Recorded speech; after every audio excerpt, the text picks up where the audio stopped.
Hello everyone and welcome to Europa Universalis 4 featuring the Common Sense DLC.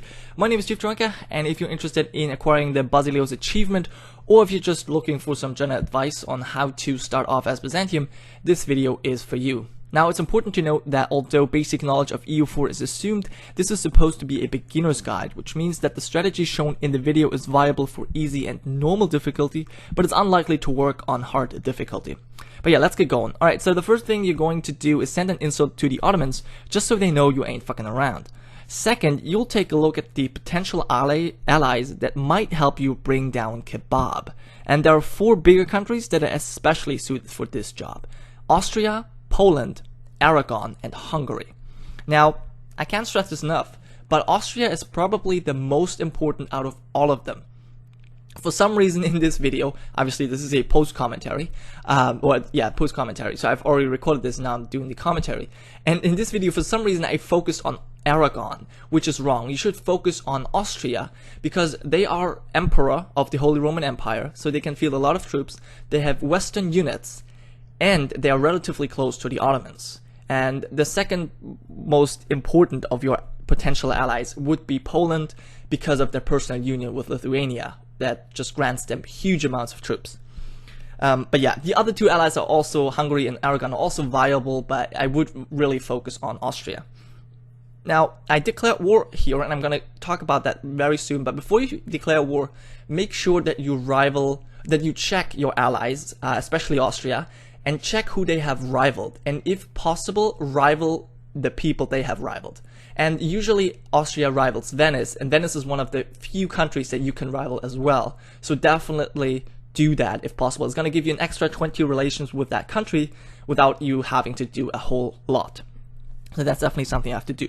Also, I got rid of the fort in Morea because it really doesn't give you any benefit at all.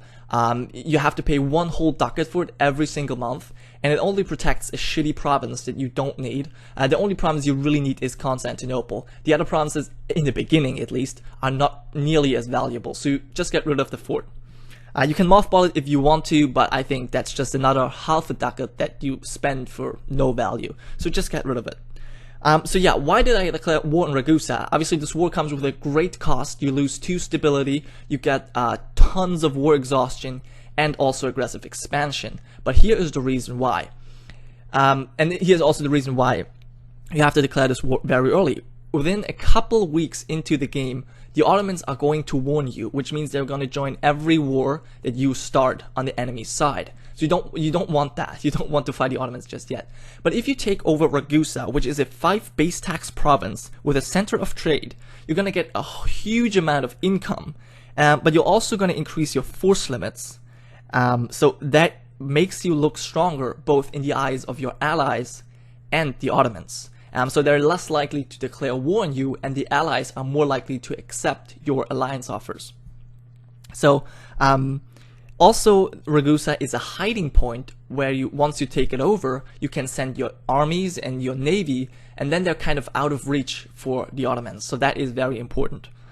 Yeah. Also, your army, you should always build up your army to the limit. And once you take over Ragusa, you will have quite likely 13 army limit. So I would suggest building 9 infantry and 4 cavalry. In this video, for some reason, I built 11 infantry. That works as well. But, you know, just take an even number of cavalry, but not more than 4. 4 is really enough. And yeah, as for the fleet, I would also suggest to build up your fleet up to the limit. You can do that either with galleys or with barks. That, you know, depends on your personal preference. I like galleys because they're the cheapest ships around. They get a combat bonus in inland seas, and in the Mediterranean Sea or in the Aegean Sea, there's always this inland bonus. So they're very, very strong for only a little bit of money. But you can also buy barks. They will obviously increase your trade income, and they're still pretty cheap. But really, that is up to you. However, do not think that you can stack up ships and fight the Ottoman Navy. That is not possible. They're gonna utterly destroy you. Don't even try that. If they come with their navy, just hide. That is really the best choice you can. do. So yeah, and while you're fighting Ragusa, make sure that you improve relations with the allies you want to ally. As I said, again, Aragon, I focused on Aragon for some reason. You should really focus on Poland, which I did, and also on Austria. Those are the main ones you want to go for. Yeah, so just get relations up with them as high as possible. And also, I would suggest while you fight, you should get an advisor. It doesn't really matter when you get them, but you should get them before, or you should get them relatively soon. And you should get a statesman that is one of the diplomatic advisors, and he will improve your diplomatic reputation, which you need desperately in order for Austria and Poland to accept your alliance offers. Now, it will help once you take over Ragusa.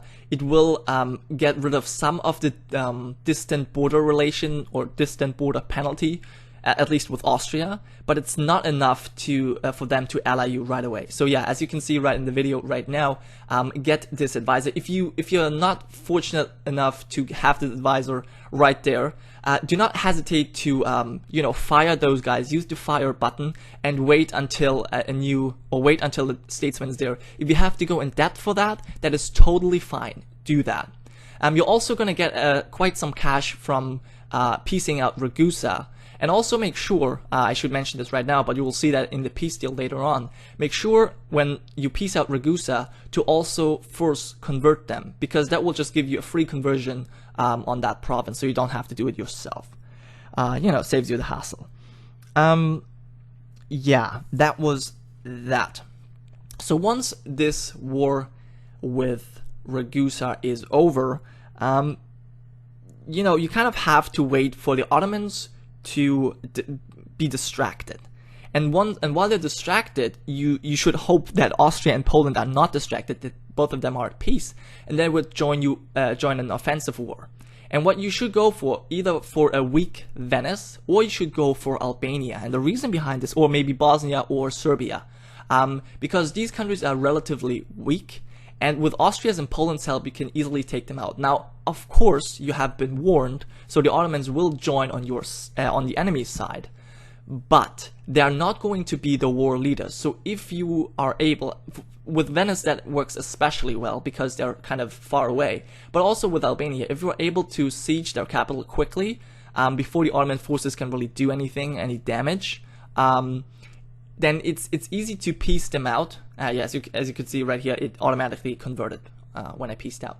But yeah, so if you do that, it's going to be harder for the Ottomans to do anything because they're not the war leader. And even if you don't get a whole lot out of the war, if the Ottomans somehow manage to beat you back, you at least get a truce. And this truth will give you time to breathe and grow a little bit stronger. Plus, it might also get rid of the warning. I'm not sure, but it might. Sadly, in this playthrough, I can't really show you because halfway through the game, once I was almost ready to go to war, I got a Regency Council, and the Regency Council would last for 10 years. So I was really unable to do anything, and that's kind of sad. But that is really the go-to strategy. Just wait for the Ottomans to be distracted, see that your allies are not distracted, and declare war on someone, and let the Ottomans join through the warning system. And yeah, that is basically all you have to do. I don't know, if you have any questions, please let me know. If obviously if this tutorial helped you, please let me know in the comments as well. But if you have any suggestions, if you have encountered any problems that I have not addressed in this tutorial, please let me know. Now, for the end of this video, I obviously want to show you a quick map of of the provinces you need in order to get the restoration of Rome, also called Basileus Achievement. So those are the provinces you need. You can also find a link to the wiki in the description if you want to read some of the requirements, but it's basically own these provinces, have a core on these provinces, and that should do the trick. But yeah, thank you guys for watching. I hope you enjoyed, and I'll see you next time. It's Gironca, signing off.